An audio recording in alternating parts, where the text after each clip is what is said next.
Hi, I'm Wayne Allyn for Personal Liberty. Many of you know that I'm Barack Obama's college classmate from Columbia University, class of '83. Well, back in 1981, when my Columbia classmates heard my hero, President Ronald Reagan, had been shot, they erupted in joy. They celebrated by jumping up and down, cheering, applauding, hugging, and giving each other high fives. They screamed, "Yes, Reagan's dead, they got that." You know what? I witnessed it all, firsthand. My radical leftist classmates thought a conservative legend was dead, and this was a cause for celebration.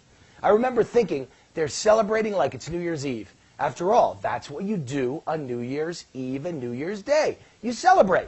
That memory inspired me to write a column celebrating Obama as we approach New Year's 2015.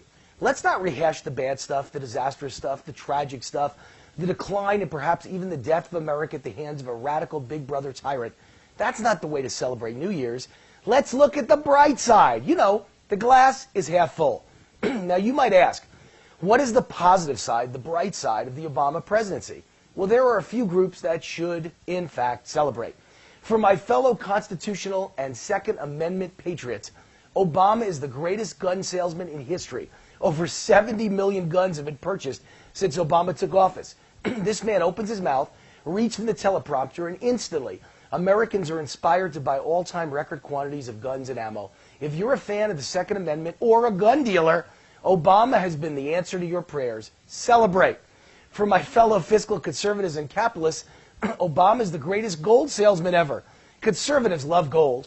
Gold, after all, is the antidote to a debt crisis and a lack of confidence in a reckless or incompetent government. That's why record sums of gold were bought during the past 6 years. Central bankers worldwide bought more gold in one recent year than in half a century since 1964. Fiscal conservatives and gold dealers, rejoice! Obama is a walking billboard for God, guns, and gold. Celebrate. Obama is also the greatest thing to ever happen to print shop owners. While the rest of us are struggling to keep our heads above water, print shop owners can't keep up with the demand for going out of business signs and home for sale by bank signs. And what about all the protest signs funded by communist groups announcing, what do we want? Dead cops. Print shop owners, rejoice. You've never had it so good. Celebrate Obama. And then there are English as a second language teachers.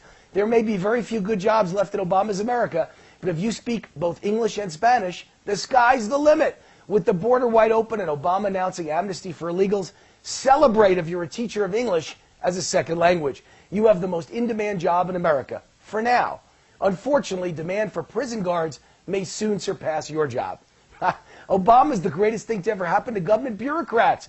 The future is bright. If your goal is to sit in a windowless office handing out checks for welfare, food stamps, disability, and unemployment, all the while complaining you're overworked and underpaid. With almost 20% of all Americans now on food stamps alone, forget about welfare and all the other entitlements, there's enough work for you to last a lifetime, or at least 20 years until you retire at age 45 and collect an obscene pension for the next 40 or 50 years for not working. Celebrate if you're a government employee. And what about the boom in basements? With Obama and his socialist cabal in control for another 2 years, basements are the new hip living space for young adults. At this moment, 31% of all Americans between the ages of 18 and 34 live with their parents. Obama's high taxes and massive regulations guarantee millions of college graduates will either stay unemployed or underemployed in low-wage jobs, force them to live in mommy and daddy's basement for years to come. Basements are no longer lonely, dusty places to store old furniture. In the age of Obama, they're where you store your 30-year-old unemployed children. Pharmaceutical companies are celebrating, and they should.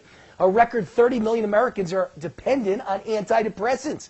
There'd be tens of millions more, except many Americans who are depressed self-medicate with alcohol. If you sell drugs or booze, give a shout-out this New Year's to Barack Obama, the greatest salesman for your products ever. And then, of course, there are the cop haters who are celebrating, and you should. To think you used to be misunderstood, hated pariahs of society. Today you're in favor, with Obama praising you for hating cops. He encourages you to protest, loot, burn, and act like exactly what you are, idiots who have no interest in ever getting a job. But don't worry, this New Year's you can come out of the closet, celebrate, and be openly you, the cop hater. Unfortunately, the rest of us are hiding in the closet because you're now on the streets. If you're a radical Muslim terrorist, or just someone who sympathizes with radical Muslims, i.e., a Democrat. Celebrate. Obama's the best thing that ever happened to you. Under Obama, America has become a politically correct shell of its former self. Rest easy. There will be no more enhanced interrogations. And if you're caught, you'll live like a king in Guantanamo or some other prison, provided with a Koran, a prayer rug, religiously approved food, basketball courts, and expensive lawyers. And then once you're rested up, you'll be released by Obama back to the battlefield, ready to again cut off heads and slaughter women and little children. Obama's the best thing that ever happened to you. Celebrate. If you're Fidel and Raul Castro, celebrate. By opening relations and trade, Obama saved Cuba from economic collapse and the certain death of communism. He asked for nothing in return, so you get to remain a communist nation, jail your political opposition, steal the people's income while enjoying the prosperity that comes from doing business with America's biggest companies. Celebrate Obama, the savior of communism, on New Year's Day. Finally, we come to Vladimir Putin. He's celebrating like it's 1999, as the old song goes, this New Year's. God handed him the gift of a lifetime, Barack Obama.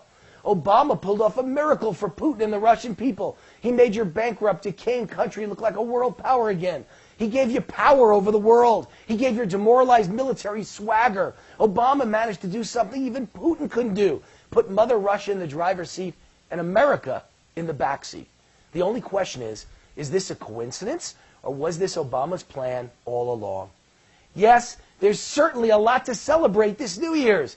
Unfortunately, the celebrating belongs to the enemies of America and American exceptionalism and the American dream and Judeo-Christian values and capitalism and the enemies of cops. That's who's doing the celebrating.